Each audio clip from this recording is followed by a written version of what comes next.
अष्टमी। अष्टमी का व्रत हम कब करें, कैसे करें बासोड़ा पूजन, माता शीतला की पूजा में किन किन सामग्रियों की आवश्यकता होगी, पूजा का समय क्या होगा और इस पूजा को अलग अलग तरीके से किया जाता है, अपने कुल परंपरा के अनुसार की जाती है। देखिए, आषाढ़ मास के कृष्ण पक्ष की सप्तमी तिथि पर माता शीतला के निमित्त व्रत करते हैं। नीम के पेड़ पर माता शीतला का वास होता है, तो नीम के पेड़ की पूजा भी की जाती है, उनके जड़ों में जल सींचते हैं और परिक्रमा करते हैं। और आपको बता दूं कि ये पूजा, ये जो सप्तमी तिथि के व्रत का शुरुआत है, वो चैत्र मास की कृष्ण पक्ष की सप्तमी से ही हुआ है और ये आषाढ़ मास में आखिरी है, यानी व्रत का समापन है। आम बोलचाल की भाषा में इसे दह बैठाना भी कहते हैं।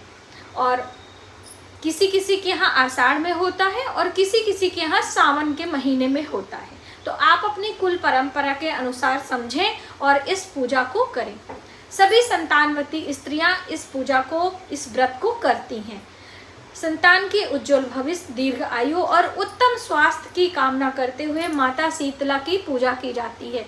इस दिन हम अग्नि का त्याग करते हैं और ठंडा बासी भोजन माता को चढ़ाया भी जाता है और स्वयं प्रसाद के रूप में पूरा परिवार ग्रहण करता है। तो पूजा किस दिन करनी है, भोजन में क्या क्या चीज़ें बनानी है, पूजा की सूक्ष्म सामग्री हम आपको ज़रूर बताएंगे और पूजा कैसे करना है वो भी हम जानेंगे। तो देखिए, आप सबसे पहले तो ये समझें कि ये व्रत आपने चैत्र मास से शुरू किया था कि नहीं, तभी आप आखिरी यानी समापन विधि कर पाएंगे।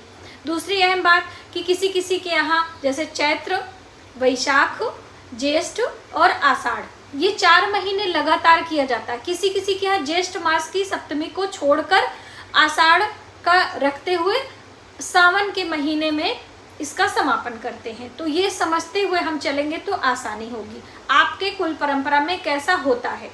दूसरी अहम बात कि अब सप्तमी और अष्टमी को पूजा कब करना है, तो किसी के यहाँ अष्टमी पर पूजा की जाती है और उसी दिन व्रत करते हैं। भोजन तो हम चढ़ाते हैं लेकिन हम स्वयं नहीं खाते, और कहीं कहीं पर सप्तमी तिथि का व्रत करते हैं, उसी दिन बासोड़ा भोजन तैयार करते हैं। ठंडा बासी भोजन अष्टमी तिथि की सुबह सवेरे सूर्य उदय से पहले पूजन किया जाता है और माता शीतला को ठंडा बासी भोजन का भोग लगाया जाता है। और फिर जो महिलाएं सप्तमी का व्रत की रहती हैं वो अष्टमी में उस बासी भोजन और काले चने से अपने व्रत का पालना करती हैं। तो ये नियम हमारे उत्तर भारत में ऐसा होता है। तो आप सभी जहाँ से भी, जिस प्रांत से हमारी वीडियो देख रहे हैं, कुछ चीज़ें अपने कुल परंपरा, अपने बड़े बुजुर्गों से पूछकर नियम करें। दूसरी अहम बात कि इस व्रत में क्या खाते हैं, तो सबसे पहले तो नमक का त्याग किया जाता है। जब हम सप्तमी का व्रत करते हैं तो नमक बिल्कुल भी नहीं खाते, जलीय आहार पर रहते हैं।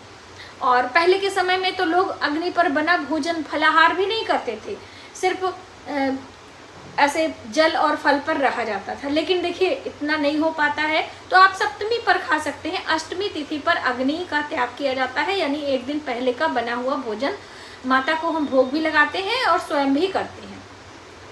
तो पूजा का समय क्या होगा, सुबह सवेरे सूर्य उदय से पहले का, यानी कि सुबह 3 बजे से लेकर, ब्रह्म मुहूर्त से लेकर लगभग 5:45 बजे तक सूर्य का उदय होता है, तो आप तब तक पूजा कर सकते हैं। पूजा की सामग्री में जो बेसिक सामग्री है वो हम आपको ज़रूर बताना चाहेंगे और आने वाले समय में हम पूजा की सामग्री भी आपको दिखाएंगे। मेन होता है इसमें काले चने भीगे वाले, दही, बताशे, हलवा, पूरी, और श्रृंगार के लिए हम ऐपन का इस्तेमाल करते हैं, लौंग का इस्तेमाल करते हैं, माता को बहुत ही प्रिय होता है। तो लौंग, बतासे, हलवा, काले चने, पूरी, इन सब चीज़ों का भोग लगाते हैं और माता को जल से स्नान कराते हैं। माता के लिए श्रृंगार की सामग्री रखते हैं और साथ ही इसमें ऐपन से छापा लगाया जाता है। जैसे कि ये पूजा हम आप पूछेंगे कि कहाँ की जाती है, तो हमारे यहाँ तो रसोई में की जाती है और रसोई की जगह को साफ सुथरा करके दीवार पर 7 छापे लगाए जाते हैं, उसमें सिंदूर का तिलक किया जाता है। नीचे एक आसन पर, पत्ते पर माता शीतला के निमित्त हम भोग प्रसाद आदि चढ़ाते हैं, एक कलश में जल भर कर रखते हैं। अब देखिए, बहुत सारे लोग दीपक जलाते हैं और बहुत सारे लोग कहते हैं कि ठंडा दीपक लगाते हैं। तो अब आपके यहाँ क्या लगाया जाता है, अपने कुल परंपरा के अनुसार करिएगा। और इस दिन अग्नि का स्पर्श नहीं करते, अग्नि का त्याग करते हैं। तो इसलिए ठंडा यानी कि एक दीपक आटे का लेंगे, उसमें बाती हम लगाएंगे, तेल हम डालेंगे, लेकिन उसे प्रज्वलित नहीं करेंगे।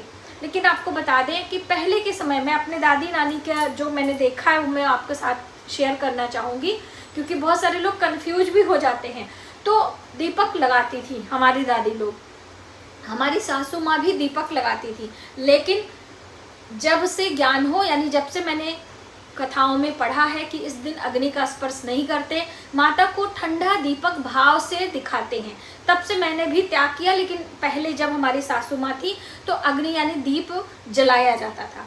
ठंडी अगियारी करती थी, यानी कि एक लोटे में जल लेती थी और उसमें गुड़ और थोड़ा सा घी लगाकर जल में अगियारी करती, जैसे औशान माता में किया जाता है। इस तरह से पूजा करती थी। तो अपने कुल परंपरा के अनुसार पूजन किया जाता है। मौसमी फल की हम बात करें तो आप फल भी रख सकते हैं, दीप ठंडा या जो आपके यहाँ होता हो आप उस तरह से रख सकते हैं।